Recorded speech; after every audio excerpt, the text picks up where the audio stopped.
मुनीम, दैनंदिन अकाउंटिंगसाठी तुमचा पर्सनलाइज अकाउंटंट। जरांगे पाटील साहेबांना मी विनंती आवाहन करेन, आपल्या मागण्या रास्त आहेत, याबद्दल कोणाचंही दुमत असण्याचं काही कारण नाही। परंतु मुंबई, कोकण, आपल्या महाराष्ट्रामध्ये, आपल्या देशात, जगाच्या पाठीवर गणपती बाप्पांचा हा उत्सव अतिशय उत्स्फूर्तपणे आपण सर्वजण मिळून त्या ठिकाणी साजरा करत असतो। आणि म्हणून या कालावधीमध्ये आंदोलनाच्या पेक्षा चर्चेच्या माध्यमातून ते जर पुढे आले तर निश्चितपणे मला विश्वास आहे की चर्चेतनं एक समाधानकारक तोडगा त्या ठिकाणी निघू शकतो। मी तर 2 दिवस मुंबईला होतो, परंतु घरातील सुनबाई महोदयांनी आणि परिवाराने आणि त्या सर्व टीमने या ठिकाणी काल रात्री मी उशिरा आलो, परंतु सकाळी बघितल्याच्या नंतर मलाही आनंद झाला की चला आपलं संपूर्ण कुटुंब आणि सर्व मित्रपरिवार ही टीम पुढे नेतो आहे। मलाही काही आनंद झाला। आणखी काही सूचना त्याच्यामध्ये आपल्याला करायच्या आहेत।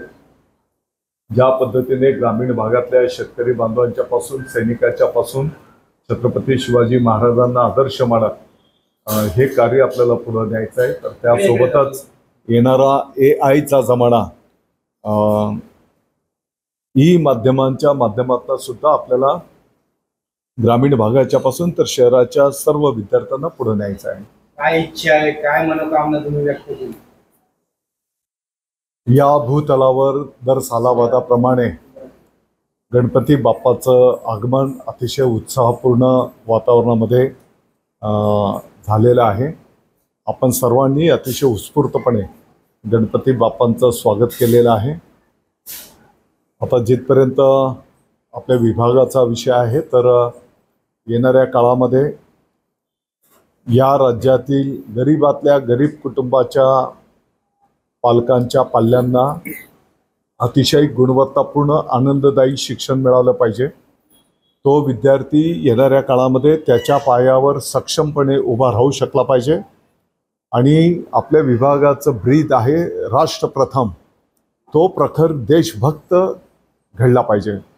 आणि म्हणून महाराष्ट्रातील तमाम आमचे शिक्षक बंधू भगिनींच्या माध्यमातून, विभागाच्या सर्व टीमच्या माध्यमातून माननीय मुख्यमंत्री महोदय, माननीय उपमुख्यमंत्री महोदयांना अपेक्षित असलेलं कार्य पुढे नेण्याचा संकल्प आजच्या या शुभ दिवसाच्या निमित्ताने आम्ही सर्व विभागाच्या वतीने करतो आहोत। आज एक जिल्हा परिषदाच्या शाळेचं जसं मी बोललो की खेड्यापाड्यातील, ग्रामीण भागातील गोरगरिबांच्या मुलांना या स्पर्धेच्या युगामध्ये ते सक्षमपणे टिकले पाहिजेत। त्यांनाही गुणवत्तापूर्ण आनंददायी शिक्षण, क्वालिटी एज्युकेशन मिळालं पाहिजे। आणि म्हणून जिल्हा परिषदची शाळा ही आमचं दैवत आहे, विद्यार्थी हा आमचा दैवत आहे। आणि या दैवताच्यासाठी जे जे काही करावं लागेल येणाऱ्या काळामध्ये ते होताना आपल्याला त्या ठिकाणी दिसून येईल। आपण जर बघितलं असेल तर चालू वर्षाच्या विद्यार्थ्यांच्या पहिल्या प्रवेशाच्या दिवशी शैक्षणिक वर्षाचं स्वतः महामहिम राज्यपाल महोदय, माननीय मुख्यमंत्री महोदय, माननीय उपमुख्यमंत्री महोदयांच्यापासून स्थानिक पातळीवरच्या सर्व लोकप्रतिनिधींच्यापर्यंत सर्वांनी अतिशय उत्स्फूर्तपणे विद्यार्थ्यांचं पहिल्या दिवशी नागरिकांनी सुद्धा स्वागत केलं, त्यांना शुभेच्छा, आशीर्वाद दिलेले आहेत। 15 ऑगस्टचा जो काही कार्यक्रम आपला स्वातंत्र्य दिवस उत्साहपूर्ण वातावरणामध्ये साजरा केला गेला, आपण बघितलं असेल देशभक्तीपर गीतांवर कवायत या माध्यमातून अतिशय उत्स्फूर्तपणे संपूर्ण राज्यामध्ये तोही कार्यक्रम त्या ठिकाणी संपन्न झाला। आणि असे एक ना अनेक कार्यक्रम आणि उपक्रम येणाऱ्या काळामध्ये आपल्याला सर्व माध्यमांच्या शाळेमध्ये होताना दिसून येतील। जरांगे पाटील साहेबांना मी विनंती आवाहन करेन, आपल्या मागण्या रास्त आहेत, याबद्दल कोणाचंही दुमत असण्याचं काही कारण नाही। परंतु मुंबई, कोकण, आपल्या महाराष्ट्रामध्ये, आपल्या देशात, जगाच्या पाठीवर गणपती बाप्पांचा हा उत्सव अतिशय उत्स्फूर्तपणे आपण सर्वजण मिळून त्या ठिकाणी साजरा करत असतो आणि म्हणून या कालावधीमध्ये आंदोलनाच्या पेक्षा चर्चेच्या माध्यमातून ते जर पुढे आले तर निश्चितपणे मला विश्वास आहे की चर्चेतनं एक समाधानकारक तोडगा त्या ठिकाणी निघू शकतो. मी तर 2 दिवस मुंबईला होतो, परंतु घरातील सुनबाई महोदयांनी आणि परिवाराने आणि त्या सर्व टीमने या ठिकाणी काल रात्री मी उशिरा आलो, परंतु सकाळी बघितल्याच्या नंतर मलाही आनंद झाला की चला आपलं संपूर्ण कुटुंब आणि सर्व मित्रपरिवार ही टीम पुढे नेतो आहे. मलाही काही आनंद झाला. आणखी काही सूचना त्याच्यामध्ये आपल्याला करायच्या आहेत. ज्या पद्धतीने ग्रामीण भागातल्या शेतकरी बांधवांच्या पासून सैनिकाच्या पासून छत्रपती शिवाजी महाराजांना आदर्श मानत हे कार्य आपल्याला पुढे न्यायचं आहे. तर त्यासोबतच येणारा AIचा जमाना ई माध्यमांच्या माध्यमातून सुद्धा आपल्याला ग्रामीण भागाच्या पासून तर शहराच्या सर्व विद्यार्थ्यांना पुढे न्यायचं आहे. जसं मी बोललो की खेड्यापाड्यातील ग्रामीण भागातील गोरगरिबांच्या मुलांना या स्पर्धेच्या युगामध्ये ते सक्षमपणे टिकले पाहिजेत. त्यांनाही गुणवत्तापूर्ण आनंददायी शिक्षण क्वालिटी एज्युकेशन मिळालं पाहिजे आणि म्हणून जिल्हा परिषदची शाळा हे आमचं दैवत आहे.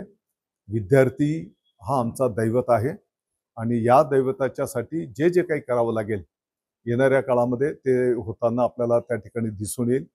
आपण जर बघितलं असेल तर चालू वर्षाच्या विद्यार्थ्यांच्या पहिल्या प्रवेशाच्या दिवशी शैक्षणिक वर्षाचं स्वतः महामहिम राज्यपाल महोदय, माननीय मुख्यमंत्री महोदय, माननीय उपमुख्यमंत्री महोदयांच्यापासून स्थानिक पातळीवरच्या सर्व लोकप्रतिनिधींच्या पर्यंत सर्वांनी अतिशय उत्स्फूर्तपणे विद्यार्थ्यांचं पहिल्या दिवशी नागरिकांनी सुद्धा स्वागत केलं. त्यांना शुभेच्छा, आशीर्वाद दिलेले आहेत. 15 ऑगस्टचा जो काही कार्यक्रम आपला स्वातंत्र्य दिवस उत्साहपूर्ण वातावरणामध्ये साजरा केला गेला, आपण बघितलं असेल.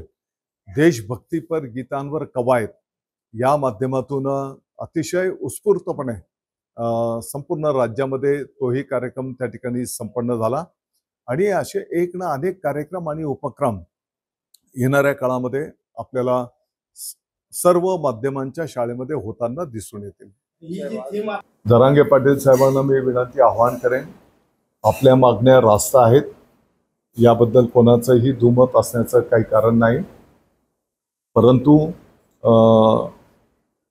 मुंबई, कोकण, आपल्या महाराष्ट्रामध्ये, आपल्या देशात, जगाच्या पाठीवर गणपती बाप्पांचा हा उत्सव अतिशय उत्स्फूर्तपणे आपण सर्वजण मिळून त्या ठिकाणी साजरा करत असतो आणि म्हणून या कालावधीमध्ये आंदोलनाच्या पेक्षा चर्चेच्या माध्यमातून ते जर पुढे आले तर निश्चितपणे मला विश्वास आहे की चर्चेतनं एक समाधानकारक तोडगा त्या ठिकाणी निघू शकतो.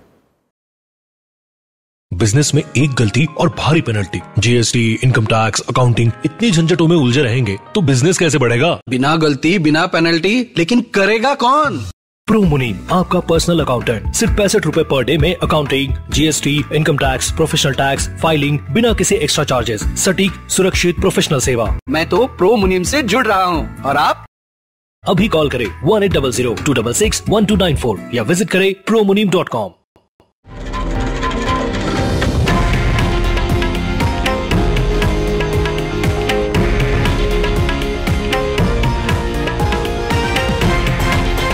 हे आहे देशातील नंबर 1 न्यूज नेटवर्क आणि आपण पाहत आहात TV9 मराठी, एकमेव.